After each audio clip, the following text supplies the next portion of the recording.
En off, c'est ton émission dédiée aux transferts, aux négociations, aux anecdotes croustillantes issues évidemment du milieu du football. Tous les acteurs et peut-être on essaiera, tous les secrets liés au monde du football seront révélés ici. Aujourd'hui, un acteur non seulement du foot mais également du tout le paysage belgo-francophone, médiatique et également politique. Un des hommes peut-être les plus puissants de Belgique, on ne sait pas, on va lui poser la question. Georges-Louis Boucher est dans la maison. C'est parti.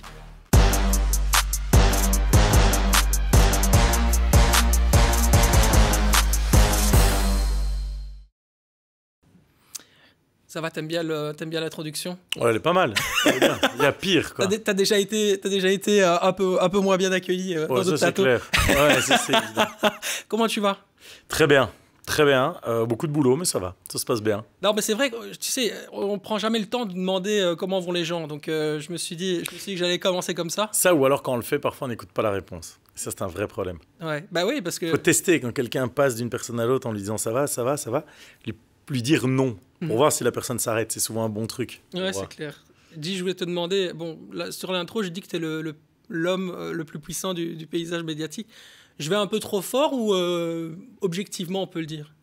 J'en sais rien, c'est aux autres à le définir.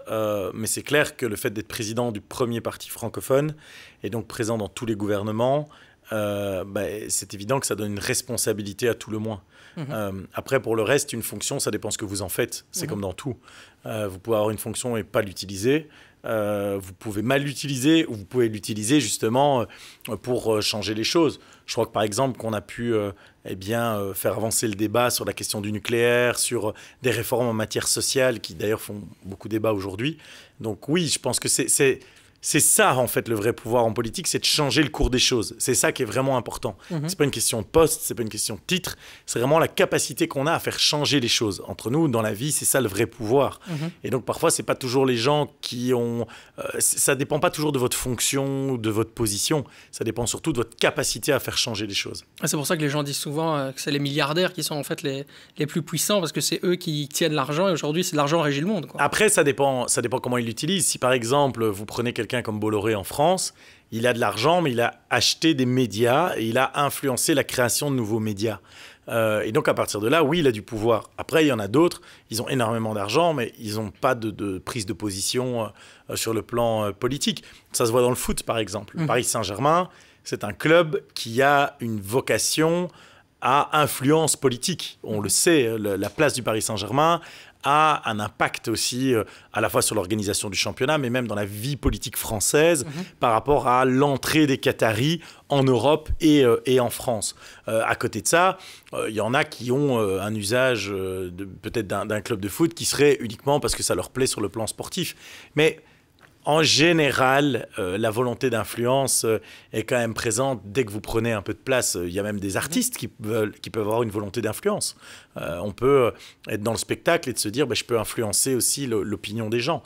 Donc, ce qui compte, c'est pas nécessairement une question d'argent. C'est est-ce que vous avez des canaux qui vous permettent d'influencer? Le canal, ça peut être un club de foot, ça peut être une audience médiatique, ça peut être un mandat politique. C'est très variable. Je tiens à te remercier d'être là parce que dans ta fonction, tes fonctions en général, c'est hyper dur de prendre le temps. Et là, tu as pris le temps. Et je te remercie aussi parce que, et on va y venir un petit peu plus tard dans l'interview, au départ, tu ne me connaissais pas et j'avais lancé une émission sur une chaîne concurrente qui s'appelait d'ailleurs Les Enfants Terribles. Et je t'ai proposé le truc, tout de suite, je t'ai pitché, tu es venu. C'est hyper important parce que c'est pour moi une notion hyper importante. Peut-être que tu as décelé quelque chose et tu t'es dit on va encourager l'initiative. Les gens qui font des choses, c'est souvent ce que tu dis dans ton discours. Je le fais. Ici, tu le fais encore. Je trouve que c'est des choses qui manquent, moi. Dans ce pays, je ne suis pas un expert de la politique. On n'est pas venu ici pour parler de politique. Mais là, je sens aussi que quand tu sens que quelqu'un a envie de faire quelque chose, tu as envie de lui donner la main, tu vois. Effectivement, et je pense que c'est le plus grand problème dans ce pays, c'est qu'en fait, on a un pays, on ne s'en rend pas compte, mais qui est très conservateur dans son approche. Et donc permettre à des nouveaux acteurs d'émerger, permettre à des nouvelles structures de voir le jour. Moi, c'est quelque chose qui me parle beaucoup parce qu'en fait, mon parcours a aussi été celui-là. C'est de démarrer de zéro et d'essayer d'avoir un bon positionnement et de pouvoir faire passer des idées. Et donc voilà, moi, effectivement, dès qu'il y a une initiative, mais ça peut être aussi un étudiant pour une interview de fin d'études ou autre, je pense que dans ce pays, on doit montrer que tout est possible. Et aujourd'hui, cette promesse-là, elle n'est pas toujours rencontrée. Et donc, si on peut contribuer à permettre à des nouveaux projets, à des jeunes personnes, à des nouvelles initiatives, de pouvoir se hisser, émerger et faire ce qu'ils souhaitent, c'est comme ça qu'on fait tourner un pays. Je pense qu'aussi, le raisonnement qu'ont beaucoup de gens, c'est qu'ils ont le sentiment que s'ils donnent quelque chose à quelqu'un, c'est comme s'ils perdaient eux-mêmes. Moi, je ne crois pas à ça. Je pense que quand vous donnez quelque chose à quelqu'un, ça enrichit collectivement parce que ça fait fonctionner la société. Enfin, moi, c'est d'ailleurs une des raisons pour lesquelles moi, je n'ai pas de problème avec les gens qui ont beaucoup d'argent. Moi, je suis content qu'il y ait des gens qui aient beaucoup d'argent dans mon pays parce qu'alors, ils vont consommer, ils vont investir. Donc, ils vont créer de l'emploi, ils vont créer de l'activité économique. La richesse globale va être améliorée. Donc, on va pouvoir payer des services publics, la sécurité sociale, etc. Donc, je pense qu'on doit pousser à la réussite individuelle parce que la réussite individuelle participe eh bien, au succès collectif. Un peu comme dans un club de foot. Si vous avez un top joueur et que, parce qu'il commence à y avoir des jalousies dans le vestiaire, on essaie d'étouffer le gars, bah à la fin, c'est l'équipe qui y perd. Après, effectivement, l'équipe ne peut pas tourner autour d'une seule personne. C'est un équilibre à trouver entre les deux. On a beaucoup de mal en Belgique avec cette notion de mise en avant du talent, je trouve. C'est pas quelque chose qui est intégré. C'est assez compliqué et il y a une personne, effectivement, qui publiquement essaye de porter cette voix. C'est toi, mais surtout en essayant de changer les mentalités. Mais c'est justement quand on vit dans ce pays qu'on se rend compte à quel point c'est compliqué d'aller à un moment donné faire changer les choses. C'est souvent, je t'entends chaque fois rabâcher les mêmes trucs d'une émission, d'une matinale à l'autre. Tu es toujours en train de tout rabâcher. Et énergétiquement aussi, c'est dur. J'ai parfois l'impression que tu portes un peu quelque chose sur ton dos, mais c'est l'énergie quelque part qui est la tienne. Ça ? Mais quand on est passionné, c'est toujours plus simple. Ouais. De toute façon, on ne peut pas réaliser de grandes choses si on ne met pas énormément d'énergie. Il faut en mettre plus que les autres. Et ça, parfois, c'est un truc que je constate aussi où c'est d'ailleurs assez fort répandu dans les jeunes générations, même si ce n'est pas uniquement le cas. Mais c'est on essaye, on n'a pas réussi. Ah ben alors, c'est bon, les portes se ferment, quoi. Souvent, moi, je tombe même sur des gens qui me disent « j'ai envoyé 10 CV, 20 CV, ça ne marche pas ». Peut-être qu'il faudra en envoyer 50 ou 80. Il faudra se prendre des murs aussi. Et je suis assez bien placé pour en parler parce que, en fait, dans mon parcours, je me suis pris beaucoup plus de murs que j'ai eu de succès. Alors après, les gens retiennent le succès parce que, bon, ben voilà, j'ai peut-être gagné aussi à des moments qui m'ont positionné. Tu prends des risques. Mais globalement, ouais, mais bien sûr, enfin... j'ai fait des élections où j'avais des meilleurs scores que ceux qui étaient élus, mais la règle électorale faisait que je ne l'étais pas. J'avais des mandats, du jour au lendemain, je les ai perdus pour des jeux politiques. J'ai tenté des trucs qui n'ont pas fonctionné. Donc, et je pense que globalement, dans une vie d'entrepreneur, parce qu'être entrepreneur, ça ne veut pas juste dire être dans le monde de l'entreprise, c'est entreprendre de façon générale. Tu as plus d'échecs que de succès. Donc, par exemple, pour les Francs-Brun, on retient la saison de la montée, mais j'ai eu plus de saisons où ça a été compliqué de faire tenir la boutique qu'une saison où je joue la tête du championnat et où je monte à la fin. Mais bon, les gens en général, à la fin, ne voient que le fait que vous avez soit du succès, soit, entre guillemets, une certaine réussite, et ils disent « ah ben voilà, c'est pas juste, pourquoi moi j'ai pas la même chose ?» Mais ils regardent pas tous les échecs, toutes les difficultés qu'il y a à côté. Alors, je suis certainement pas le plus à plaindre. Hein. C'est pas ce que je suis en train de dire. Mais je trouve quand même que on est dans une société où trop facilement, on est dans la plainte, la complainte, et ça va pas marcher, ça va pas marcher. Ouais, ok, mais il y a plein de trucs qui vont pas marcher. Et une fois, il y en a un qui va marcher. Moi, je prends le meilleur exemple, c'est Churchill. Churchill, en fait, sur toute sa vie, il a eu que des défaites. Il a d'ailleurs une des plus grandes défaites de l'histoire militaire britannique, avec la bataille des Dardanelles. Et en fait, il ne gagne qu'une fois, c'est la Seconde Guerre mondiale. Mais il gagne au moment où c'est important. Et donc tout le monde le retient comme le grand Churchill. Mais Churchill, avant la Seconde Guerre mondiale, avait plutôt la réputation d'être quelqu'un qui avait changé de parti, donc assez inconstant, alcoolique, plutôt colérique. Donc c'était pas du tout l'image qu'on en a aujourd'hui. Comment tu fais pour réfléchir afin de vraiment changer les mentalités? Parce que c'est vraiment ça l'enjeu aujourd'hui. On voit que, par exemple, tu te bats énormément pour le pluralisme, notamment des médias, avec l'état d'esprit de la concurrence. Et la concurrence amène en fait cette notion de talent dont on parle. Aujourd'hui, on voit que c'est extrêmement compliqué, qu'il y a certainement des rachats qui sont en train de se faire, etc. À voir si ce sera évidemment accepté par l'autorité de la concurrence et tout. Mais c'est intéressant de voir qu'aujourd'hui, la mise en avant d'un talent, c'est toujours très très compliqué en Belgique et on attend effectivement que ce talent explose à l'étranger pour soit le jalouser lorsqu'il est à l'étranger en disant « oh tiens, il n'est pas passé chez nous, donc du coup on va le mettre de côté », ou alors justement être complètement fanatique, c'est-à-dire qu'il n'y a pas de demi-mesure et on n'a pas vraiment je dirais pas de créer une fondation, mais tu vois, l'état d'esprit à l'américaine, de dire, putain, ce mec-là, il est fort, il fait des trucs et tout, viens, on va le prendre avec nous et on va monter avec tous ensemble, tu vois. Et moi, c'est des choses dont personnellement, j'ai souffert dans ma vie, tu vois, notamment dû à ma carrière, etc., à l'étranger. Et je me dis, à chaque fois, je me dis, mais c'est pas possible, en fait. Ils comprennent pas que si on s'associe ensemble, on peut faire grandir les choses. Et ça te prend toujours 3, 4, 5, 6, 7 ans de plus. Et c'est pour ça que je dis qu'à chaque fois, je me dis, il est avec son baluchon, il est là en train de tirer tout le monde devant lui. Je me dis, mais il faut avoir la foi, quoi, tu vois. Oui, il faut savoir pourquoi on le fait. Donc, il faut avoir une certaine détermination. Mais je pense que c'est une question d'état d'esprit, en fait. C'est pas nécessairement... ça s'explique pas nécessairement d'un point de vue rationnel. Après, pour le reste, en Belgique, ce qu'il y a, c'est plus complexe que ça. En fait, en Belgique, quand tout va bien, tout le monde est là. Et donc, s'il y a du succès, que ça marche, etc., OK. Et puis, à un moment donné, s'il y a une vague qui monte, de contestation, un problème, une difficulté, alors très vite, les gens lèchent. Le meilleur exemple, c'est ce qu'on fait avec les Diables Rouges. Les Diables Rouges, quand ça a été la période, c'était la période Stromae Diables Rouges en fait, 2014, 2018. C'était les musiques de Stromae qui accompagnaient les Diables qui accompagnaient Stromae. Enfin, c'était le truc. On était méga fiers d'être belges, etc. Et donc là, il y avait plein de supporters de la victoire. Et le roi Baudouin était rempli, etc. Maintenant, il est déjà plus rempli. Et on sent que le truc est un peu descendu, que l'enthousiasme n'est pas le même. T'as plus la même équipe non plus. Mais d'ailleurs, ouais. Mais t'as beau pas avoir la même équipe, c'est ton équipe nationale. Après, quand on dit qu'on n'a pas la même équipe, il faut quand même regarder les CV des joueurs. Franchement, on a un bon niveau. Il faut arrêter mais on a trop le sentiment ou la facilité d'être des supporters de la victoire. Donc, il y a un petit peu cet effet-là. Et d'ailleurs, on le voit avec les commentateurs de foot. Enfin, je veux dire, on perd un moment... ou alors plutôt, on va gagner dans nos matchs de prépa. Alors déjà, la Macédoine, c'était la fin du monde parce qu'on était en match nul. Mais puis derrière, tu vas aller gagner l'Azerbaïdjan ou un pays comme ça. On va être les meilleurs du monde. Puis un jour, on va tomber sur l'Allemagne ou la France. Et là, on va quand même se rendre compte que non, il y a encore une marge. Et donc, ce côté comme ça, un peu cyclique, je trouve est un peu dérangeant. Parce que je crois que pour réussir, il faut être hyper constant. Donc, hyper constant dans son état d'esprit, dans sa volonté, dans son approche. C'est la constance qui fait la différence. Parce que la constance, elle peut être traduite extérieurement comme peut-être de l'acharnement dans certains cas, ou en tout cas de l'entêtement. Mais il faut un peu d'entêtement pour réussir. Et donc, cette idée de garder la ligne et de ne pas fluctuer selon les émotions... moi, plein de fois, on m'a dit qu'on n'allait pas gagner. Ben, finalement, on a gagné parce qu'on a gardé la ligne. Et souvent, en Belgique, on a ce risque-là. Dès qu'il y a un problème, on veut changer la stratégie. Il y a plein de clubs qui fonctionnent comme ça. On est beaucoup trop sensible au moindre mouvement, sans se poser la question derrière, est-ce qu'on a pensé au bon projet? Et je vais te raconter une histoire. D'abord, première question, est-ce que tu aimes le rap? Ouais, j'aime bien. T'aimes bien? Je vais te raconter l'histoire d'un album qui est sorti en 2009. Qui s'appelle 09 de Booba.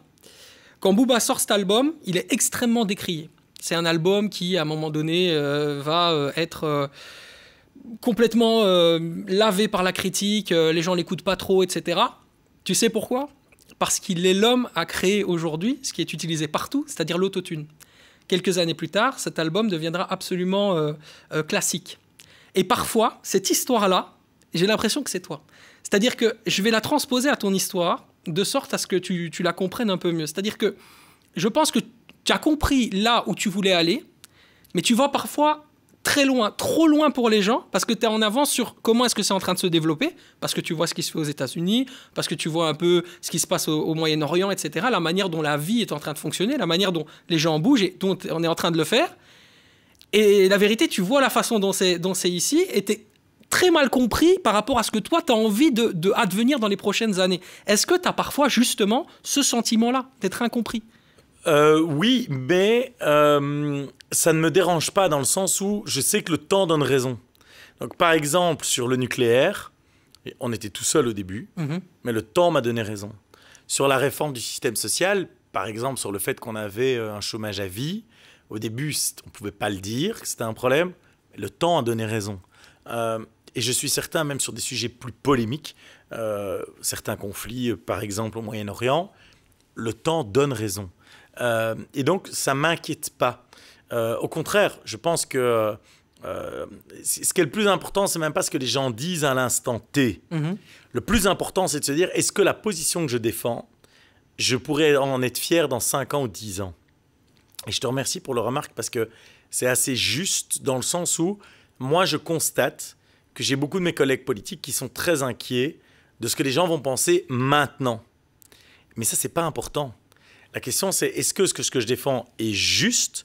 Parce que si ce que je défends est juste, alors le temps va me donner raison. Et le grand problème, c'est que les gens sont sur un temps court. Or, il faut avoir l'idée du temps un peu plus long.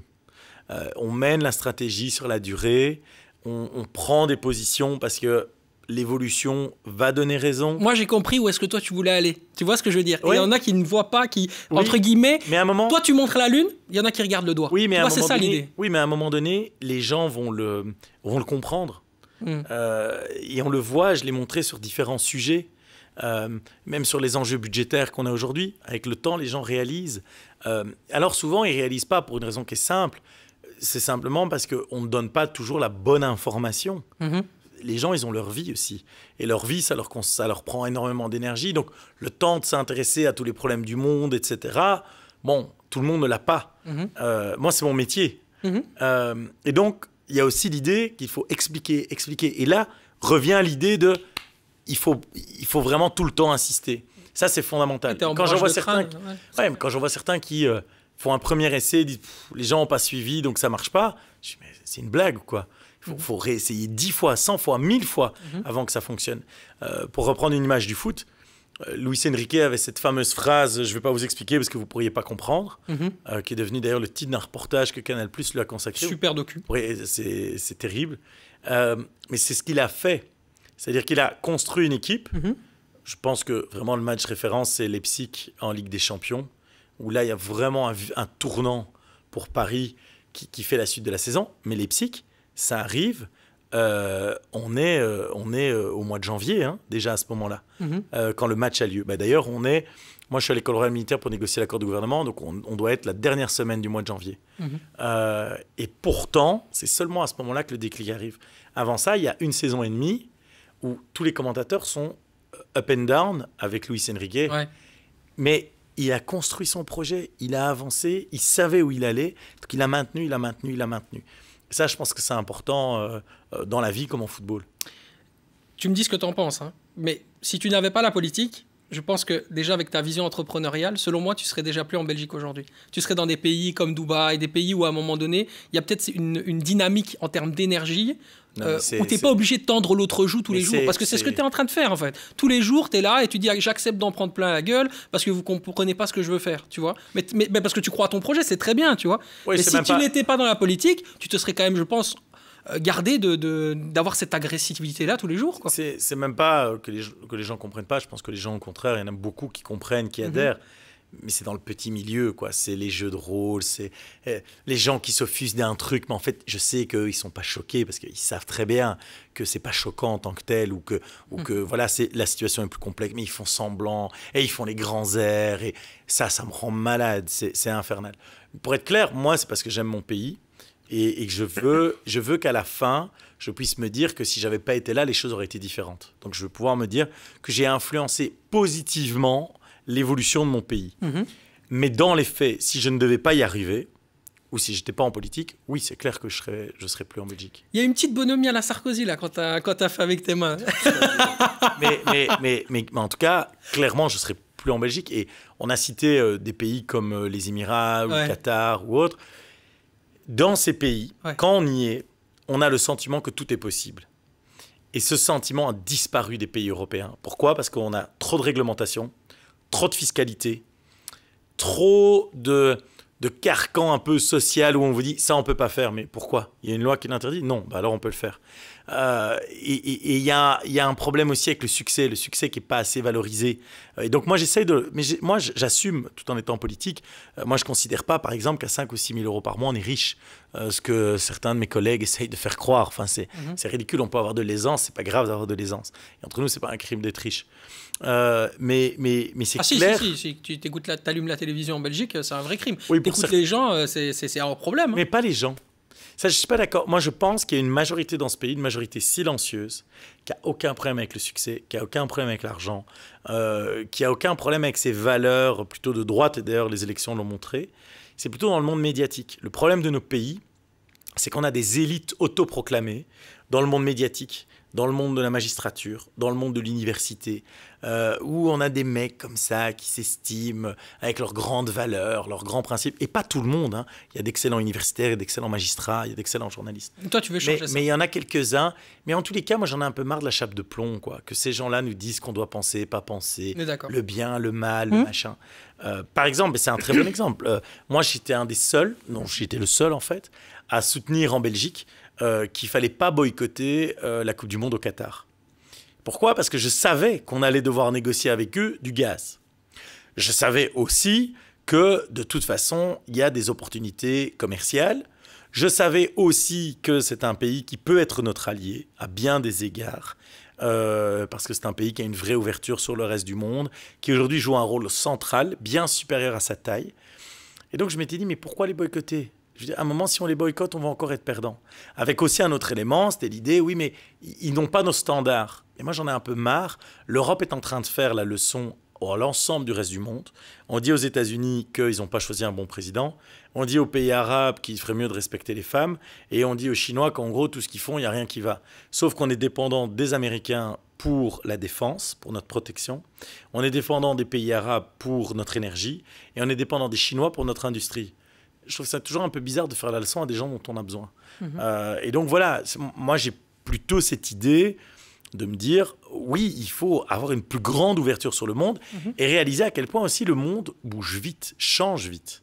Et ça, aujourd'hui, je pense qu'il y en a beaucoup ici qui ne le réalisent pas et qui donc ont des idées qui sont des idées complètement dépassées ou qui ne correspondent pas du tout à l'évolution du monde. Le monde a toujours évolué. Mais la vitesse d'évolution aujourd'hui est quelque chose d'assez inédit. On est d'accord. Résultat des courses. Il y a un dépassement. Exact. Mais résultat des courses, j'avais dit qu'il ne fallait pas boycotter la Coupe du Monde au Qatar. Il y en a plein qui ont fait du cinéma, sur les plateaux de télé, etc. 2 mois après, on était là pour négocier du gaz. C'était stupide, complètement stupide. Mais l'exemple sur le Qatar, je peux le donner avec plein de pays dans le monde. Hein. Mais bon, voilà, on est tout le temps dans le name and shame, ce qui est un peu ridicule. On va parler football dans quelques instants, mais juste avant, pour ceux qui nous suivent sur LN24, une petite page de pub.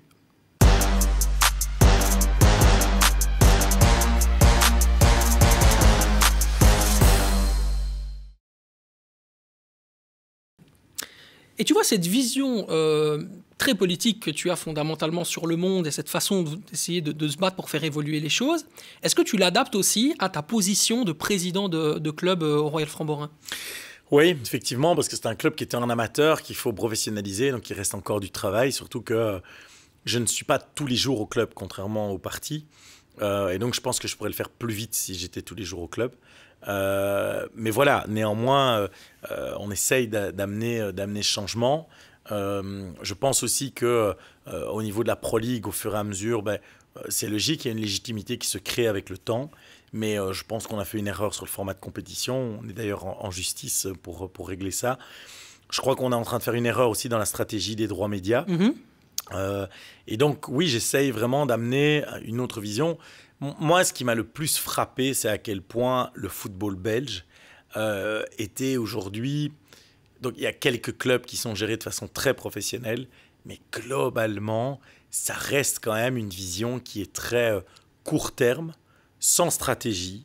Par exemple, on change le format de compétition, on ne fait pas d'études sur ce que veut le public, sur le benchmark dans les autres championnats, sur ce qui peut rapporter le plus d'argent. Parce que, moi je suis honnête, je veux dire, il y en a plein qui disent « Ouais, les purs fans, ils n'aimaient pas les playoffs. » Ouais, ok, mais combien les playoffs rapportent ?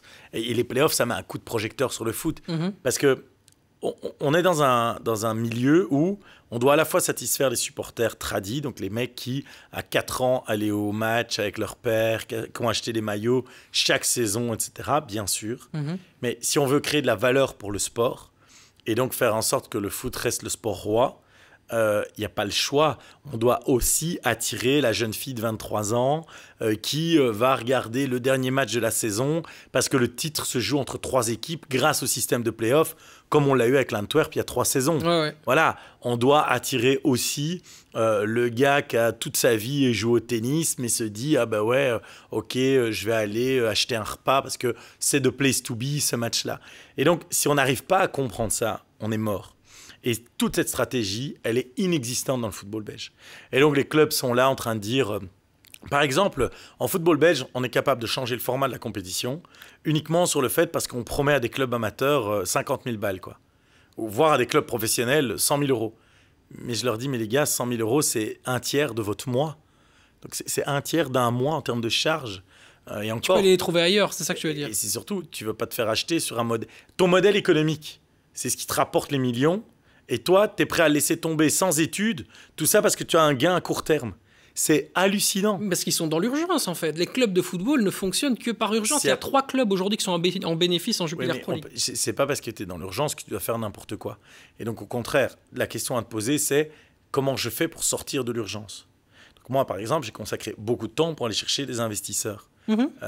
Parce que j'aurais pu aussi me dire, bon, c'est bon, je vais chercher là, je reste en Belgique. Non, à un moment donné, d'ailleurs, ça m'a été fort reproché que j'ai été à un salon sportif international au Qatar. Et je l'assume complètement. Enfin, je veux dire, à un moment donné, c'est pas compliqué. Quand tu discutes que tu es un club de foot, tu as soit des Asiatiques. Difficulté, c'est que c'est pas toujours très facile de tracer d'où ça vient, leur intérêt. Si tu as un propriétaire ou un copropriétaire qui habite... Le drame de Daines, hein. Ouais, c'est ça. La faillite de Daines vient de là. En plus, tu habites avec un décalage horaire de 10-12 heures. Bon, tu as aussi des Américains. Alors, les Américains, c'est qui tout double. Si tu tombes sur des Américains, fonds d'investissement, ils s'en foutent un peu. En général, les Américains, comment ils fonctionnent? Ils prennent 5 milliards dans un fonds d'investissement. Ils investissent dans 100 projets. Il y en a 97 qui se pètent la gueule, 3 qui marchent, dont un succès incroyable, et on dit que c'est des génies. Donc, ils ont un mode d'investissement qui est très différent. Là aussi, hein, on l'a vu dans le monde du foot avec 777, par exemple, c'est exactement ça. Ils ont investi dans tout.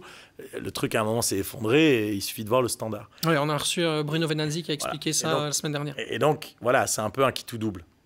Et enfin, il te reste les pays arabes, en l'occurrence le Qatar, qui aujourd'hui apparaissent quand même comme les plus fiables.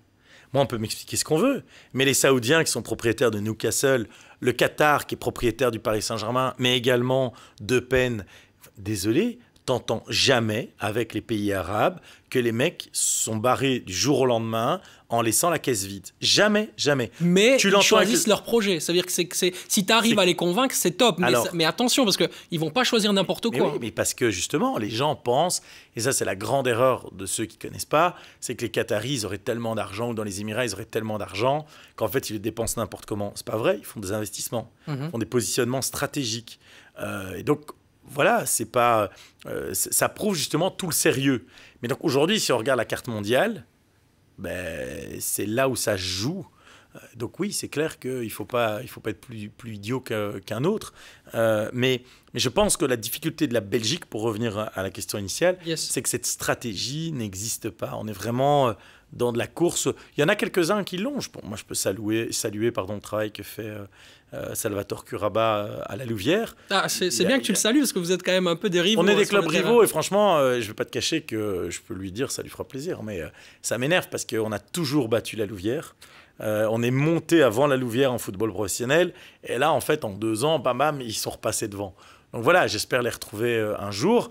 Mais bon, c'est pas parce qu'on est rivaux. Je les avais d'ailleurs salués pour leur montée. Il faut reconnaître vraiment la qualité, la manière dont le projet a été fondé. Il faut bien se rendre compte en plus qu'ils le font avec une des plus faibles masses salariales en matière de joueurs. Donc ça prouve que dans un club, le plus important, c'est pas nécessairement de payer pour les meilleurs.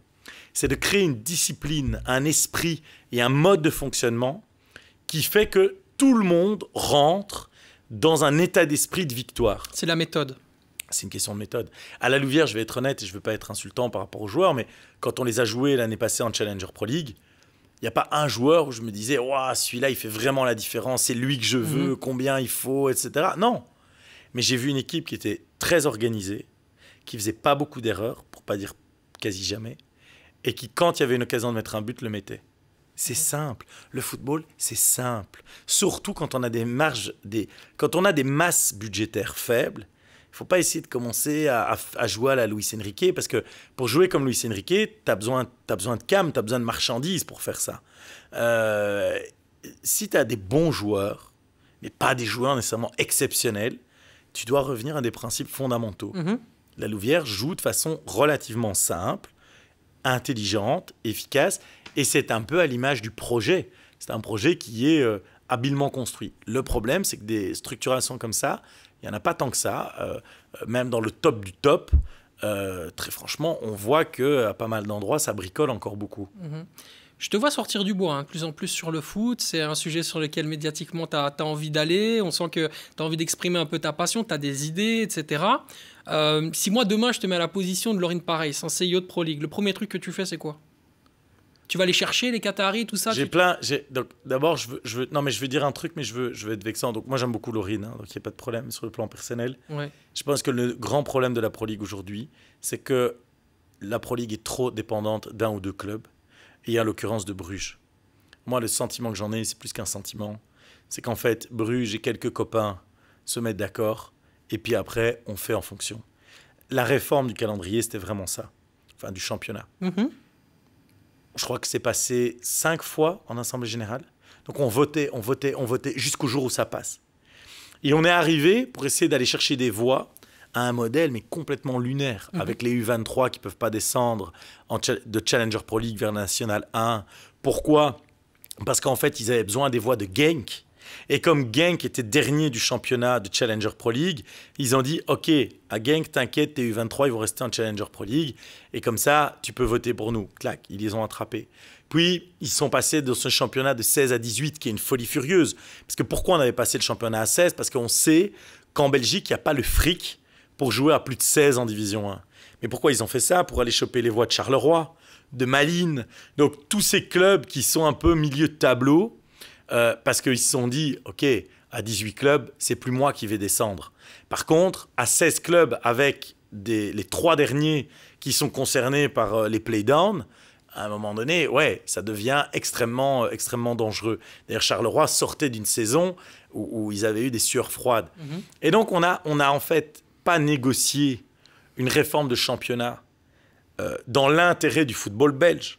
On a été acheter des voix pour faire plaisir uniquement à Bruges, parce que Bruges avait considéré qu'il y avait trop de matchs, parce que le seul truc qui intéresse Bruges aujourd'hui, c'est la Ligue des Champions. Pas compliqué, rien qu'en faisant le tour préliminaire à la Ligue des Champions, ils prennent 30 millions d'euros. Tous nos droits télé, c'est 90 millions. Donc, rien qu'à eux seuls, ils prennent 30. Un peu moins, 80, dans les 83, etc. Ouais, après tu dois rajouter les droits à l'international, en fait. Ouais. Donc, si vraiment tu cries très très fort, tu peux arriver à 90. Mais bon, soit. Mais 85, avant, c'était 100, 105. Ouais. Et donc l'idée, c'est que Bruges était plutôt préoccupé par ça. Mais il y avait d'autres moyens d'avoir moins de matchs. On pouvait par exemple passer en play-off à 4. Là, tu réduisais automatiquement le nombre de matchs, puisque tu gagnais 2 allers-retours. Mais tu sais que là, tout ce que tu expliques, moi, je trouve ça super intéressant. Et c'est génial que tu le dises, et merci de le dire. Mais ça, c'est un truc qui existe depuis longtemps et dont on ne parle pas nécessairement. La cartélisation du football belge par quelques puissances. Oui, mais donc, la première chose à changer, si moi je suis à la place de Laurine, c'est ça. Et donc, moi, si j'étais à la place de Laurine, la première chose... Mais comment tu fais pour aller le déloger, la puissance de Bart Verhaeghe à la Pro League? Mais la première chose que tu dois faire, c'est aller chercher le soutien des petits clubs. Parce que les petits, ils sont peut-être petits, mais ils sont plus nombreux. C'est comme en politique. En politique, tu as 2 manières d'être dans une position comme la mienne. Soit tu fais allégeance à des barons, soit tu vas chercher le contact direct avec les gens. Et moi, j'ai tellement de problèmes avec mes homologues qu'en fait, je vais chercher le contact direct avec les gens. C'est la base qui me met où je suis. Et bien, au football, c'est la même chose. À un moment, tu te dis, OK, je vais arrêter de m'appuyer sur les 2-3 gros, je vais aller chercher les autres. Et si j'ai la masse, ça passe. Et en fait, donc ça, c'est la première chose. Deuxième chose, pour en faire quoi? Il faut que la Pro League soit autonome des clubs dans la gestion de son intérêt économique et sportif. Je donne un exemple, j'adore la Formule 1. Liberty Media aujourd'hui, même quand les teams ne veulent pas certaines choses, si Liberty Media, qui est le propriétaire, décide qu'on le fait, ils vont le faire. Parce que c'est l'intérêt du sport. Juste attends 2 secondes, c'était la fameuse clé de Netflix avec Ferrari. Au départ, ils ne voulaient pas le faire, Liberty Media a poussé, et derrière, Ferrari s'est obligé, a été obligé de le faire. Au début, ils n'ont même pas voulu participer au truc. Ouais. Liberty a dit, je m'en fous, on le lance. On l'a lancé, et puis maintenant, Ferrari a été obligé de venir, parce qu'ils se disent, on ne peut pas être les seuls à être absents de la série. Et donc, c'est créer une marque Pro League, Et la marque Pro League, elle doit prendre en compte toute une série d'intérêts qui sont des intérêts basés sur des études de marché, des études médias. Il faut vendre le produit. Moi, je pense qu'il y a moyen de le marketer différemment sur les réseaux sociaux parce qu'on a un problème de public, de jeunesse du public. Problème de visibilité. En fait, il y a aussi une difficulté par rapport au format de compétition tel qu'on vient de le réformer, par rapport à la manière dont c'est diffusé en télévision. Donc, par exemple, sur les mi-temps... La manière dont ce n'est pas diffusé en télévision. Hein. C'est diffusé, il y a DAZN, c'est diffusé. Moi, j'ai une appli. Avec ta Smart TV. C'est parce qu'on est dans cette génération-là, mais tu laisses quand même pas mal de gars sur le carreau. Et ce public-là, c'est un public qui consomme, qui regarde le foot. On va y revenir. Mais c'est peut-être pas le public le plus jeune. Or, on doit se concentrer sur le public le plus jeune. Aujourd'hui, on a un problème qui est double avec le public jeune. Le premier problème, est-ce qu'ils sont encore intéressés par le football de la même manière, c'est-à-dire suivre un match de 90 minutes? Ça, j'ai quand même pas trop peur, parce qu'il suffit de voir les jeunes qu'il y a dans les clubs de foot. Ça va. Mais c'est vrai que même le format, la FIFA avait réfléchi à dire, est-ce qu'on fait pas des matchs plus courts? Est-ce qu'on fait pas d'autres formules, etc. Je crois que ça, objectivement, on peut rendre le truc un peu plus fun sur le côté. Moi, je pense que la manière dont on retransmet un match de foot est identique à ce qu'on retransmettait dans les années 80. Sur l'infographie écran, les courses des joueurs, etc., ok, tu as 2-3 animations sur téléfoot, mais pas grand-chose. Il y aurait moyen d'aller chercher... Et quand même du changement. Regarde, par exemple, en Serie A, on filme l'arbitre pendant qu'il donne ses consignes. En Serie A? Ouais. En Serie A. Je parle chez nous. Ah oui, ok. Mais il y a des possibilités de faire autre chose. Même Ligue des Champions. Bien sûr qu'il faut suivre l'entraîneur. Bien sûr qu'on doit avoir la communication quand l'entraîneur parle. Ils l'ont fait également en football français. Mais bien sûr qu'on doit entendre ce que dit l'entraîneur, ce qui se dit sur le terrain. Bien sûr qu'on devrait avoir d'autres angles de caméra à d'autres endroits. Qu'on devrait avoir de l'infographie en temps réel. Regardez la F1. Aujourd'hui, quand tu vois 2 voitures qui se suivent, il y a une infographie qui apparaît sur l'écran pour te montrer les différentes trajectoires des voitures, pour comprendre, voir où il va passer, etc. On te met la puissance qui reste dans la batterie de la voiture, etc. On pourrait aussi peut-être avoir, puisque les joueurs sont tous équipés d'une sonde aujourd'hui, on pourrait mettre toute une série, par exemple, le nombre de kilomètres parcourus, les courses à haute intensité, le nombre de passes. Donc, il y aurait vraiment moyen de me présenter ça comme un jeu vidéo. En fait, si tu veux attirer le jeune public, tu dois faire une infographie de jeu vidéo. La F1 a parfaitement compris ça. Tu regardes aujourd'hui un Grand Prix de Formule 1, en fait, ils ont été pompés ce que faisait le jeu Formula One. Ils l'ont mis en télé. Ça c'est un élément. Deuxième élément qui nous met en problème par rapport aux jeunes, c'est justement la manière dont on market le truc. Mais aujourd'hui, il y a des jeunes qui vont avec leurs parents au stade. Mais si pas, on voit globalement qu'il y a plutôt un âge qui a tendance à augmenter. Et donc moi, je pense que les contenus réseaux sociaux peuvent être travaillés assez différemment. Est-ce que ça doit être sous la marque Pro League ou une autre marque? Mais on doit pouvoir attirer ce public-là, c'est la clé. Et d'ailleurs, on en parlait, sa consommation en matière de télé a changé. C'est pour ça que moi, je ne partage pas du tout la vision de mes collègues sur le fait qu'on doit absolument avoir un deal avec les câblos. On va peut-être y revenir. Oui, c'est clair, on va y revenir. Mais tu sais, toi, tu as protégé un petit peu DAZN, tu as discuté, tu as un petit peu aussi de ton avis avec eux, etc. Je suppose que c'est des choses qui sont intéressantes. Mais ce qu'on voit aussi, c'est que, par exemple, Ligue 1+, passe par la Ligue chez nos voisins français. La Ligue de football professionnel a créé son média, etc. Et quelque part, on sent qu'il y a quand même une forme d'adhésion. Ils sont déjà aujourd'hui à plus de 2 millions d'abonnés.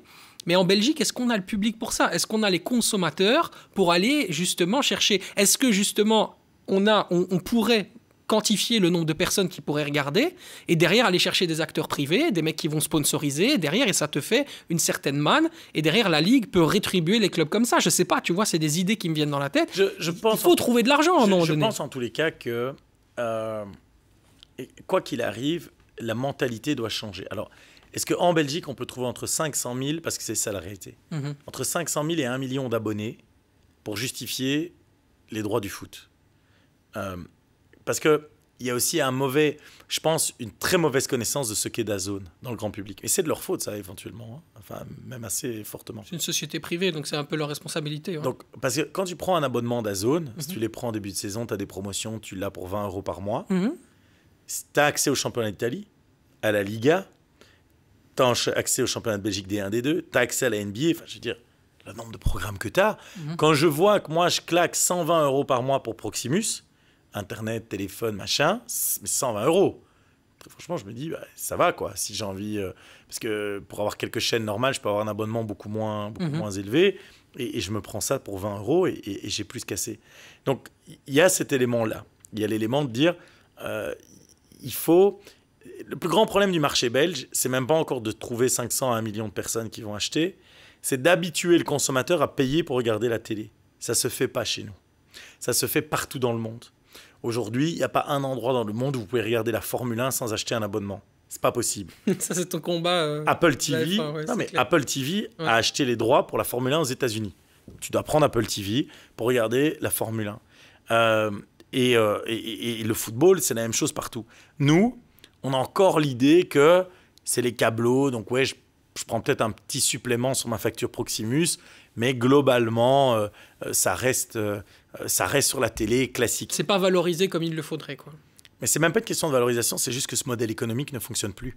Aujourd'hui, pourquoi moi j'ai pris la défense de DAZN? Pas parce que je fais pas par amitié, je dis juste que DAZN aujourd'hui, c'est eux qui nous assurent les plus hauts niveaux de revenus. Donc si aujourd'hui c'est Telenet ou Proximus qui achetaient les droits en direct, bah, au lieu d'avoir entre 80 et 90 millions, c'est pas compliqué, on en aura 30 à 40.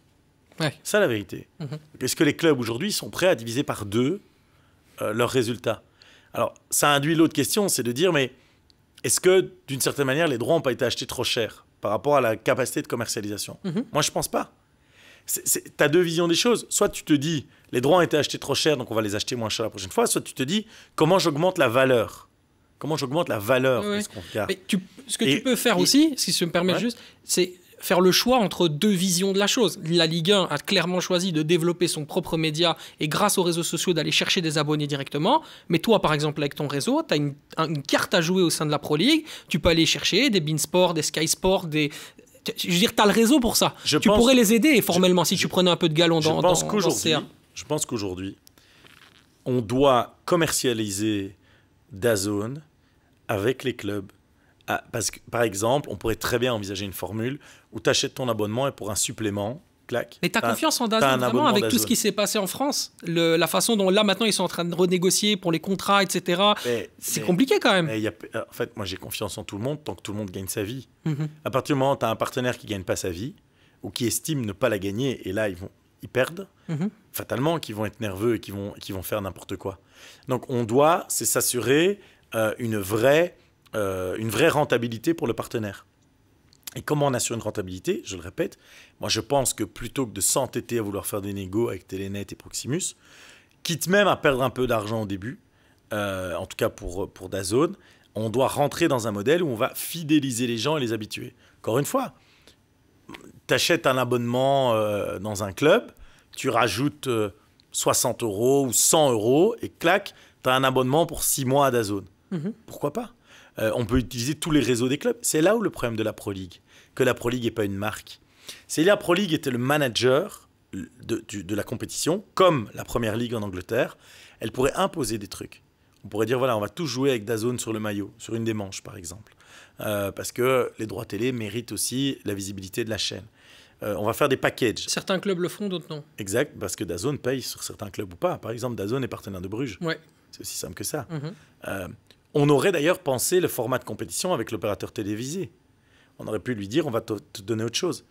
On doit aussi faire en sorte que l'opérateur ait du contenu qu'il peut vendre. Par exemple, rentrer dans les vestiaires. Par exemple, le suivi en day-to-day des clubs, où on peut même produire nous-mêmes pour DAZN, des entraînements, des trucs comme ça. Aujourd'hui, par exemple, les émissions qu'il y a entre les matchs, c'est des émissions hyper chiantes. Déjà, elles sont en flamand et en français. Tu as là toujours la traduction, c'est lent. Il n'y a pas de plateau, il n'y a pas d'éditorialisation. Oui, mais même ça, même quand ils vont soi-disant dans les clubs et tout, c'est rarement excitant. Donc, il faut créer autre chose autour de ça. Après, aujourd'hui, je rappelle quand même que, selon les instituts de sondage, on a 4,5 millions de Belges qui sont des fans réguliers du football. Donc, ouais, le public, il est là. Après, et je termine par là, il y a un dernier défi, qui est un défi qui est propre à tous les championnats, sauf le championnat anglais, parce qu'ils ont fait leur révolution bien en amont. Mais aujourd'hui, le grand défi, c'est que les coupes européennes sont en train de tout manger. Et comme on a, dans les clubs, à la tête des fédérations, des gens qui veulent continuer à accroître leurs revenus, ils savent que les revenus supplémentaires, ils sont au niveau des championnats européens, voire mondiaux. Coupe du monde des clubs, par exemple. Et donc, qu'est-ce qui se passe? Ces compétitions sont en train de complètement écraser les championnats. C'est-à-dire qu'aujourd'hui, Canal+ est la parfaite illustration de ça en France. Qu'est-ce qu'ils ont fait? Ils ont acheté les droits de la Ligue des Champions, pas les droits du championnat de France. Et ils disaient, avec ça, on est bon. Parce que les gens veulent voir de la Ligue des Champions et de la Première Ligue. Ils veulent du premium. Et de la Première Ligue. Et donc maintenant, on a habitué les gens à Man City, Liverpool, toutes les semaines. Et donc, comment veux-tu vendre Westerlo, Saint-Tron quand tu as gavé les gens avec du Liverpool, Man City, Chelsea, United, enfin, tu vois? Ouais. Et donc, à un moment, même le championnat italien, même la Serie A, tu te dis, ouais... Après, l'enjeu du diffuseur, c'est de faire passer Westerlo HL pour Manchester City, Liverpool. Donc, tu dois le vendre, le produit. Tu dois raconter une histoire. Là, il y a maintenant, on ne raconte pas d'histoire. Ça, je suis d'accord. Mais au-delà de ça, il faut aussi être clair. C'est que les dirigeants au niveau mondial du football doivent comprendre que le jour où il n'y aura plus le petit match à 15h du village, il n'y aura plus de football. Et donc, moi, je pense que j'ai pas peur, d'ailleurs, je parle pas mal d'argent, donc j'ai pas peur à considérer que c'est un outil économique, le football. Mais il faut comprendre l'outil économique. Pourquoi il est si puissant d'un point de vue économique? Parce qu'il y a le match du dimanche. Il y a le match du dimanche à 15h. Et donc, si tu veux que les mecs, quand ils rentrent à la maison, ils regardent le match du soir de Première Ligue, même si on joue plutôt d'ailleurs le dimanche après-midi en Angleterre, ou le samedi après-midi. Mais d'ailleurs, c'est aussi un des changements en Belgique. Le dernier match, c'est le dimanche à 19h15. Au niveau des horaires, ouais. on peut aussi travailler. Moi, j'aurais pas de problème à ce que il y a des matchs en Angleterre qui peuvent commencer à 12-14 heures. Donc, mais au-delà de ça, le premier match, c'est 13h30. C'est 13h30. Mais c'est parce qu'il y a ces petits clubs qui font remonter le tout. Et moi, ce que je vois, c'est qu'il y a de plus en plus un canyon, un grand canyon, entre le football national et ceux qui vont en Europe. C'est eux qui tuent les championnats nationaux. Je veux dire, l'Inter, en Angleterre, ils sont 2 ou 3 aussi. Le Paris Saint-Germain en France, Bruges chez nous, l'Union, grâce à un modèle assez exceptionnel. En fait, ces clubs-là tuent leurs championnats nationaux. C'est-à-dire que le seul intérêt du championnat national pour eux, c'est d'aller chercher le ticket européen. Pas la Serie A. Par contre, il y a une exception parce que la Serie A, ça a été très palpitant jusqu'à la fin, surtout sur la Ligue des Champions, etc. La Fiorentina se battait avec la Roma, la Lazio. Sur les places européennes, c'est chaud. Oui, globalement, très chaud. Oui, mais c'est les clubs qui jouent déjà régulièrement en Europe. Ouais. Donc, quand je dis qu'ils tuent, c'est qu'ils créent 2 catégories. Il y a la catégorie des clubs qui vont chercher les tickets européens et puis les autres. Et c'est très rare qu'il y ait... Mais le plus grand problème, c'est le différentiel financier qui fait que certains avaient même l'idée de ne plus avoir de championnats nationaux. Et donc, est-ce qu'à un moment donné en Belgique, on va remettre un jour sur la table la question de la Beneligue? Moi, je pense que oui. Je pense qu'un jour... Toi, tu vas le faire. Cette question... Mais je pense qu'on ne peut pas... T'as envie de le faire, quoi. Mais au-delà de ça, on ne peut pas descendre en dessous d'un certain niveau de revenu. On ne peut pas descendre en dessous d'un certain niveau de revenu. Si DAZN ne réussit pas sur le contrat qu'il vient de signer, on va descendre en dessous de ce niveau de revenu. Alors qu'on a déjà réduit toute une série de règles en matière de pub, alors que les règles fiscales et sociales sont de plus en plus compliquées, donc ça va devenir compliqué aussi d'être attractif pour des clubs belges. Les directeurs financiers, notamment de la Pro League, ont déjà appelé des clubs, ça a été notamment révélé par la presse flamande, pour leur dire, les gars, essayez de vous protéger, parce qu'au cas où on ne reçoit pas la tranche qu'il faut recevoir dans les prochaines semaines, il va falloir que vous puissiez avoir un backup. Ça aussi, ça explique l'urgence dans laquelle les clubs sont obligés de traiter. Tandis que si tu as un modèle où en fait tu t'autosuffis et tu fais grandir, c'est ça en fait l'idée aujourd'hui, c'est l'identification. Mais la question de créer sa propre chaîne, ce que moi je défends, c'est ce que je défends. J'ai dit, poussons à DAZN, on peut créer la chaîne s'il faut, tout ce qu'on veut, n'a même pas été étudié. Pas sérieusement. Toi, tu voulais créer ta propre... Qu'est-ce que tu as dit, toi? Qu'est-ce qui s'est passé? Moi, face aux négociations, la ligne que j'ai défendue, c'est poussons les gens à acheter des abonnements DAZN et on crée notre chaîne. Ah, ok. Et on envoie péter. Parce que c'est le sens de l'histoire. Parce que Proximus, Telenet, etc., ne nous achèteront plus le football belge. Ils vont plus nous l'acheter. Parce que les gens, en plus, vont regarder la télé complètement différemment. Donc, travailler sur des opérateurs en streaming, des applis, etc., est quelque chose de beaucoup plus. Mais tu peux aussi créer ta propre boîte de prod, la financer en faisant des fonds en faisant des levées de fonds, et derrière te rembourser en ayant des partenaires sur la visibilité. Tu n'es pas obligé d'avoir DAZN, c'est ça que je veux dire. Mais à l'heure actuelle, on a un contrat avec DAZN. Moi, je pense que c'est toujours important de l'honorer. Et en plus, DAZN a quand même une puissance derrière qui permet aussi, éventuellement, en cas d'établissement d'un business model, mais qui n'a toujours pas été établi, en cas d'établissement d'un business model qui permet de couvrir et de mettre en œuvre. Mais en tous les cas, oui, en partenariat avec eux dans un premier temps, peut-être seul plus tard, il faut créer son propre diffuseur. Ça, je pense que c'est fondamental. Et si c'est avec eux, c'est mieux. Moi, vous savez, la France, on a beaucoup critiqué l'attitude de DAZN en France, mais tout le marché, il n'y a rien qui a été... Et alors, quand la Pro League téléphone au club en disant « faites attention », là, moi, j'ai un problème par rapport à la Pro League, quoi. Il y a un contrat, il doit être respecté. Hein. Dans le contrat, il n'y a pas de conditions suspensives. Mais ils ont peur, parce qu'ils savent très bien ce qui s'est passé avec la France. À un moment donné, les mecs de DAZN, ils ont coupé le robinet, ils ont trouvé un accord de résiliation. Il y a une partie qui est partie chez eux, mais l'autre partie, entre guillemets, elle a été complètement coupée. Les clubs, après, ont dû s'autosuffire. C'est ça qui a amené à la création de la Ligue. Je suis d'accord, mais que fait la Pro League pour que le contrat puisse être honoré ? Et toi, qu'est-ce que tu leur dirais? Est-ce que tu as déjà appelé Laurine Pareys en lui disant maintenant je veux que tu fasses ça? Explique-moi une histoire. Moi, j'en ai déjà parlé. J'ai déjà dit, les clubs. Moi, c'est exactement ce que j'ai proposé. Et dès le début de saison, j'ai dit il faut proposer des abonnements, il faut trouver des partenaires financiers pour soutenir l'opération dans un premier temps, qu'on peut aller chercher d'ailleurs à différents endroits. Mais on doit être le premier championnat. Alors, on serait peut-être le deuxième, puisque les Français sont déjà dedans par effet. Mais d'être le championnat qui. Ne dépend plus de câbleaux distributeurs tel que c'est le cas aujourd'hui. Est-ce qu'on ne créerait pas une ultra télé-réalité avec quelque chose de ultra accessible pour être l'acteur qui fait la différence en créant une espèce de hype via Twitch, via Kick, via YouTube, etc. En se disant, ben voilà, en fait, nous, on va montrer toutes des choses qui sont encore un peu considérées comme exclusives, intimes, etc. On va pousser toutes les barrières de la possibilité et derrière, ça va attirer même des gens qui ne s'intéresseraient pas normalement à ça. Oui, mais dans la création d'une chaîne, ça, c'est tout à fait possible. C'est tout à fait possible. Et pour ça, il faut oser y aller, quoi. Il faut changer de mentalité. On revient au départ de l'interview. C'est ça. Il faut être plus créatif. Mais on pourrait bien évidemment avoir une chaîne consacrée complètement au foot où tu as le championnat peut-être, mais tu as aussi des trucs un peu plus vintage, où tu as des émissions talk. Allez, concevoir une émission comme celle-ci ne coûte pas une fortune. Donc ça serait possible aussi. Donc on pourrait avoir des temps d'antenne qui vont bien au-delà uniquement des matchs. Puis derrière, tu as les résumés du lundi. Allez, pourquoi on s'ennuie avant de l'émission La Tribune à la RTB? Tu la gardes. Et tu as tout le public de la tribune, ils vont bien obliger à un moment de migrer. Tu proposes les résumés de match. Tu peux même proposer des abonnements de prix différents par rapport à ce que tu achètes. Tu peux acheter des options. Moi, j'achète que le résumé ou je paye ce match-là. Donc, il y a plein de possibilités. Mais ça demande de travailler, de se mettre. Et c'est là où le board de la Pro League aujourd'hui n'est pas suffisamment indépendant. Un autre exemple, dans le format de compétition, on a une action en justice contre le format en compétition. On en a une devant l'autorité de la concurrence et une autre devant le tribunal arbitral du sport, le CBAS. Quand j'ai entendu la manière dont les juristes de la Pro League, en assemblée générale, ont présenté le truc, c'est de la folie. En fait, ils ne l'ont pas présenté d'un point de vue objectif. Ils l'ont présenté sous l'angle que Bruges voulait le présenter pour surtout faire en sorte qu'on ne modifie pas les règles de la compétition avant une condamnation en justice.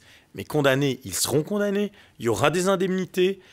Et je pense que ce n'est pas intéressant pour le football belge qui, trop souvent, doit aller régler ses problèmes en justice. Tu t'attaques à un monstre avec le club de Bruges. Je veux simplement te prévenir parce qu'il y en a beaucoup qui ont essayé de le faire avant toi et qui se sont cassés les dents. Tu as beaucoup de courage et tu as beaucoup de force, mais sache-le, c'est très compliqué d'aller se battre contre les idées du chef club de Bruges aux yeux du grand contrôlateur, on va dire, du grand contrôleur des idées du football belge. Mais je vais être clair, moi je ne m'attaque pas au club de Bruges. Je pense juste que la manière dont on gère aujourd'hui le championnat n'est pas une manière adéquate pour nous tous, et en ce compris même pour Bruges.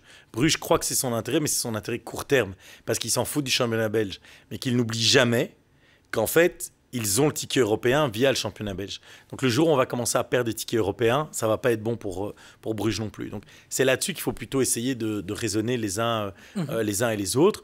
Mais c'est vrai que je l'ai remarqué. Moi d'ailleurs, je ne veux pas tourner à la parano, mais par exemple, quand je vois les matchs...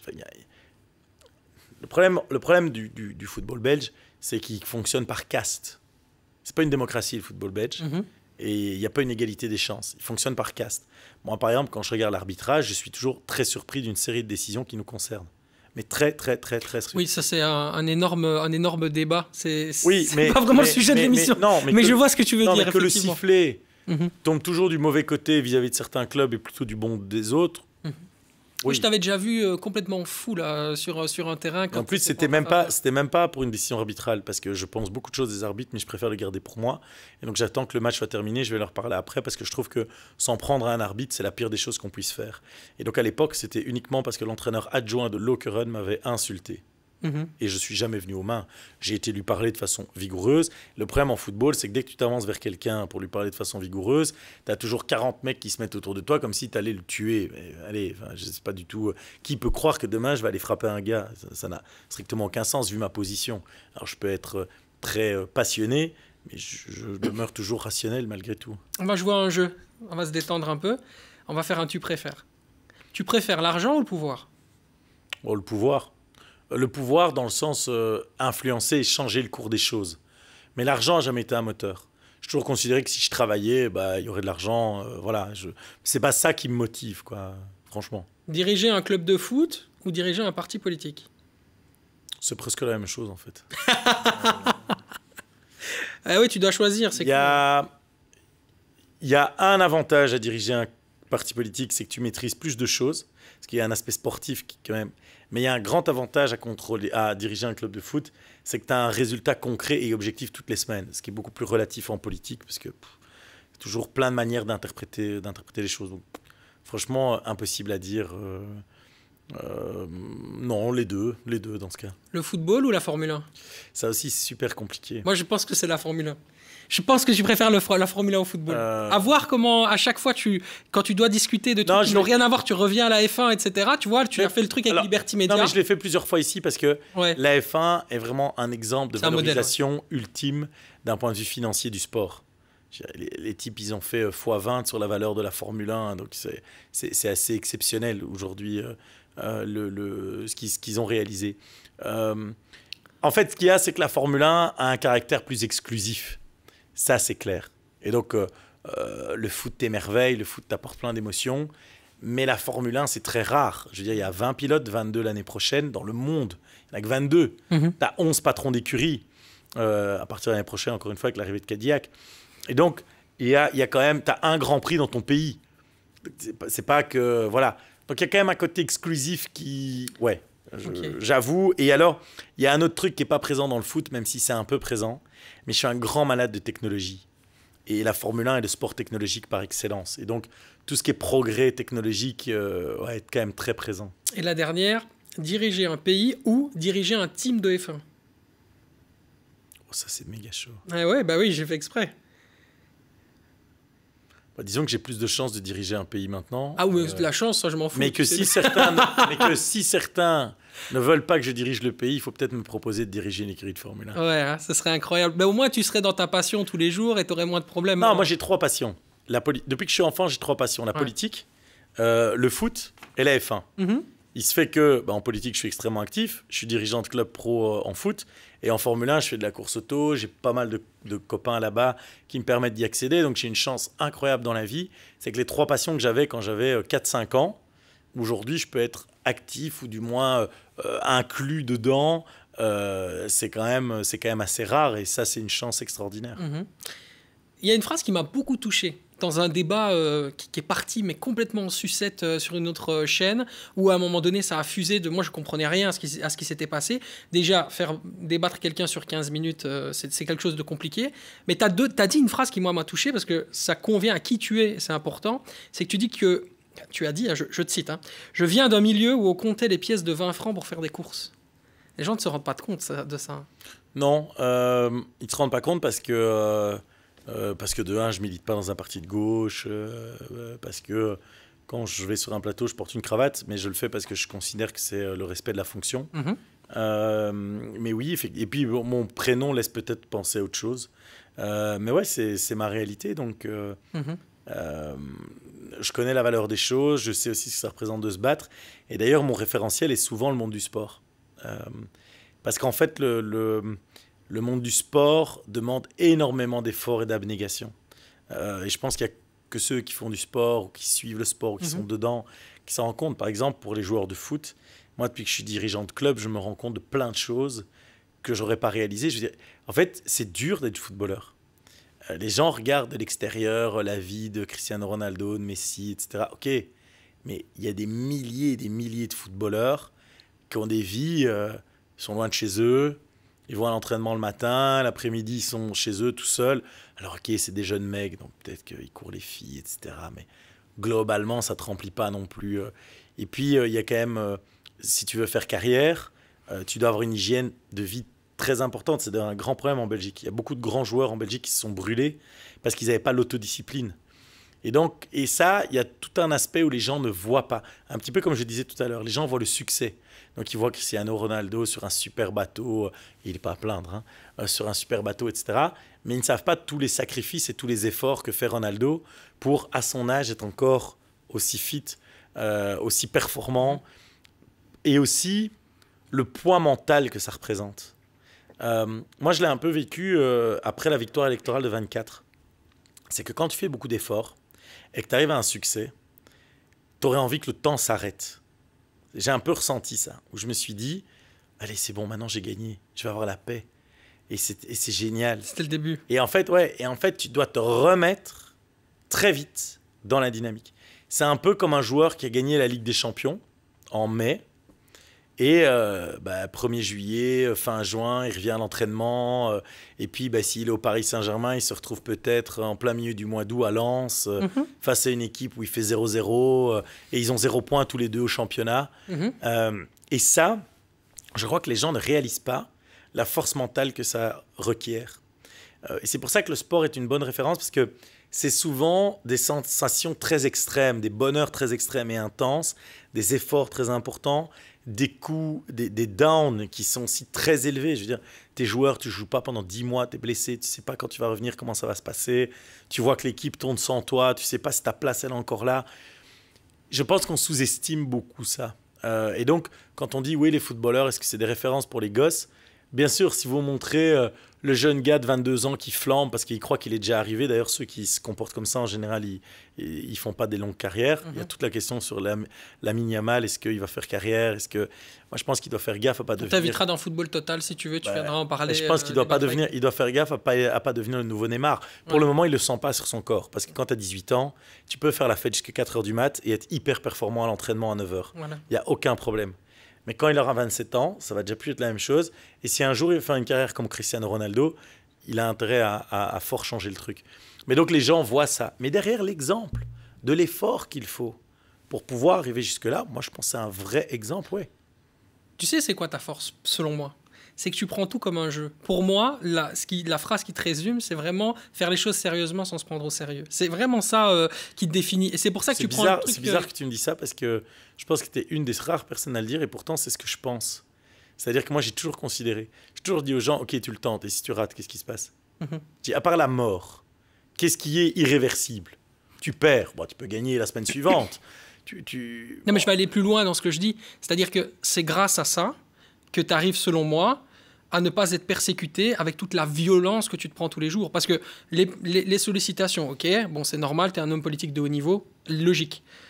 Les menaces de mort, un peu moins logique. Les incitations à la haine, quand on voit la façon dont tes opposants politiques parlent avec toi et la violence qu'ils utilisent, sont tous contre toi. Il y a vraiment ce truc de le corps étranger qu'on doit démonter, quoi. Je veux dire, à un moment donné, si tu prends pas ça comme un jeu, je pense très honnêtement, pour moi, tu fais une dépression. Oui, je pense aussi. Mais en fait, il faut distinguer ce qui compte et ce qui compte pas. Ce qui compte, c'est la décision qu'on prend. Ce qui compte, c'est le choix des gens dans les urnes. Après, quelqu'un qui vous insulte alors qu'il ne vous connaît pas, vous essayez d'expliquer. Celui qui vous menace de mort ou celui qui vient vous insulter tous les jours parce qu'il est membre de la FGTB, très franchement... Non, mais là, c'est un torrent, Jean-Louis. Je veux dire, à un moment donné, c'est perpétuel. Il y a un bruit perpétuel autour de toi. Mais là, ça revient à savoir sur quoi tu te concentres. Je parlais de Lamine Yamal. Tu es un joueur de foot à succès. Est-ce que tu te concentres sur la prochaine bagnole que tu vas acheter ou sur les mannequins que tu croises en boîte de nuit ? Ou est-ce que tu te concentres sur ton jeu ? Ce qui ne t'empêche pas de t'acheter une bonne voiture et d'avoir une petite amie qui est peut-être magnifique. Mais tu te concentres sur ton jeu. Et en fait, oui, moi, je crois effectivement, quand tu parles, je considère que c'est un jeu dans le sens où je considère que ce qui est grave, c'est les décisions que tu prends et qui influencent la vie des gens, mais tout le reste, tout le brouhaha autour, que ce soit les applaudissements à certains moments ou les huées de l'autre moment, ça, tu dois avoir beaucoup de recul par rapport à ça. Et encore une fois, je le disais, le seul truc qui est définitif, c'est la mort. Donc, tu dois tester, et si ça marche pas, tu réessayeras autre chose. Mais donc, je pense qu'il y a deux clés. Un, effectivement, avoir ce recul, avoir l'idée du jeu, avoir l'idée de la compétition. C'est pour ça que je prends souvent des exemples du monde du foot ou du monde de la Formule 1, parce que pour moi, c'est comme un sport. Quand je fais mon débat, je suis dans un match, et je dois gagner le match. Après, quand je quitte le terrain, le gars en face, moi, je lui en veux pas particulièrement. Voilà, je devais juste gagner. Et ça, c'est un aspect. Et le deuxième aspect, c'est de savoir te concentrer sur ce qui est essentiel. Et c'est la chose la plus dure pour les gens. Moi, je m'en rends compte, j'ai des gens autour de moi, des élus ou autres, qui parfois sont blessés pour une méchante phrase qu'on a dit sur eux, dans la presse, le matin. Et ils m'en parlent. Mais ils comprennent pas que c'est un game, en fait. Il faut le comprendre aussi comme ça, avec la distance. Mais je pense qu'il y a des gens qui sont pas prêts. Et on revient sur cette histoire de mentalité. Oui, ils comprennent pas de l'environnement dans lequel ils sont. Quel est l'intérêt de te rendre malade pour la phrase? Je veux dire, la phrase ne va pas changer. Bon, mais concrètement, tu dois toujours poser la question. Qu'est-ce que ça change dans le concret, dans le monde réel? Rien. Ah, mais si ça change rien, en quoi c'est important? Donc c'est apprendre à se concentrer, encore une fois, sur l'essentiel. Et moi, j'ai appris aussi, parce que justement, mes parents, je devais réussir à l'école, etc. J'ai appris à me concentrer sur les éléments qui étaient essentiels. Et le reste, c'est du bruit, quoi. Tu sais, je vais te donner un exemple. Quand je vais sur mon profil Facebook, sur une publi, je peux faire deux choses. Soit je lis les commentaires, et il y en a plein qui sont des menaces de mort, des insultes, des trucs, des conneries. Soit je regarde les likes, les cœurs, les pouces, les machins. Ben, moi, je regarde les likes, parce qu'il y en a plein. Donc, il y a plein de gens qui soutiennent. C'est pas parce que celui qui soutient, il a mis un cœur discret, et que celui qui t'aime pas, il a dit mort, il m'a souhaité de mourir, que celui qui m'a souhaité de mourir est plus important que celui qui a mis un cœur. Je me rends compte juste que ça fait débat, manifestement. Mais après, les gens qui vous aiment ou qui vous aiment pas, je pense que de toute façon, il y a que les gens qui vous connaissent bien qui peuvent vous juger. Donc le jugement qui vient de quelqu'un qui vous est proche a toujours plus de valeur que le jugement d'un mec que vous croisez en rue et qui va vous insulter. Après, il y a aussi ce même mec qui peut vous dire que vous êtes formidable. Mais je pense qu'il faut avoir le même recul des deux côtés. La personne qui vous dit que c'est formidable, moi je me sens redevable par rapport à elle. Comment je fais pour ne pas la décevoir? La personne qui m'insulte, je me dis, ok, je vais essayer de la convaincre, mais il ne faut pas le prendre personnellement. Encore une fois, il faut se concentrer sur l'essentiel. Il y a beaucoup de bruit. On est dans un pays où on peut être vraiment le dernier des derniers le lundi et une star le vendredi. Dans le foot, c'est comme ça. Et c'est là où je refais encore un parallèle entre mon parcours, mon boulot et le sport professionnel. C'est que tu as ça comme footballeur. Moi, je dis toujours, je dis souvent aux joueurs de mon équipe, si vous pensez que votre valeur, c'est celle du dernier match, vous n'avez rien compris à votre boulot. Votre valeur, et c'est pour ça que votre boulot est compliqué, c'est votre prochain match.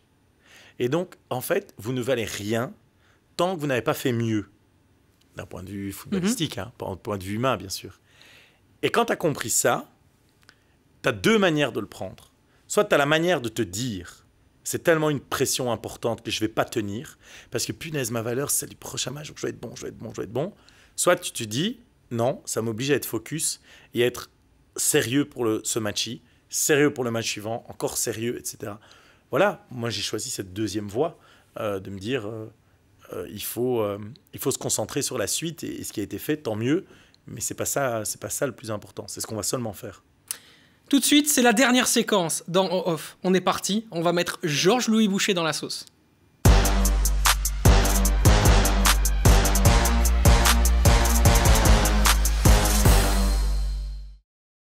Et oui, Georges-Louis, la dernière question, elle nous vient tout simplement d'un membre de la communauté, quelqu'un qui te connaît assez bien. D'ailleurs, tu vas voir, je vais te montrer cette vidéo qui va apparaître à l'écran dans quelques instants. Et puis, tout simplement, j'espère que tu pourras y répondre. Je te montre la vidéo et puis après, on voit ça ensemble.